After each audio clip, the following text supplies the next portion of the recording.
అందరికీ నమస్కారం. ఈ రాశి వారికి జరిగే శుభాలు అశుభాలు ఏంటో తెలుసుకుందాం. ఈ వీడియోని తప్పకుండా చివరి వరకు చూడండి. ఈ వీడియోని ఇంకా లైక్ చేయకపోతే వెంటనే లైక్ చేయండి. ప్రతిరోజు మీ రాశి ఫలాలు అందరికంటే ముందుగా తెలుసుకోవాలంటే కింద కనిపిస్తున్న రెడ్ కలర్ సబ్స్క్రైబ్ బటన్ ని క్లిక్ చేసి పక్కనే ఉన్న బెల్ బటన్ ని యాక్టివ్ చేయండి. అలాగే ఈ వీడియోని తప్పకుండా మీ మిత్రులతో షేర్ చేయండి. ఈ రాశి వారికి ఈ రోజు ఆర్థికపరమైన సమస్యలను మీరు ఈ రోజు ఎదుర్కొంటారు. అయినప్పటికీ మీరు మీ తెలివితేటలతో జ్ఞానంతో మీ నష్టాలను లాభాలుగా మార్చుకుంటారు. వయసు మీరిన ఒకరి ఆరోగ్యం కొంత ఆందోళన కలిగిస్తుంది. మీకు ఈరోజు ధన నష్టం సంభవించవచ్చును.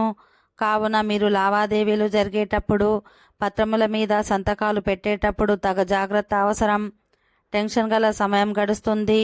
కానీ మీ కుటుంబ సభ్యుల నుంచి ఆసరా మీకు లభిస్తుంది. ఈరోజు మీరు పూర్తి హుషారులో శక్తివంతమై ఉంటారు. ఏ పని చేసినా సాధారణంగా మీరు చేసే కంటే సగం సమయంలోనే పూర్తి చేసేస్తారు. ఈరోజు మీ దగ్గర చెప్పుకోదగిన ధనాన్ని కలిగి ఉంటారు. దీనివలన మీరు మానసిక శాంతిని పొందుతారు. మీ ఆశ వికసిస్తుంది. మీరు డబ్బును సంపాదించినా కానీ అది మీ చేతి వేళ్ల నుండి జారిపోకుండా జాగ్రత్త పడండి. ఓకే ఫ్రెండ్స్, ఈ వీడియో నచ్చినట్లయితే మా ఛానల్ని సబ్స్క్రైబ్ చేసుకోండి.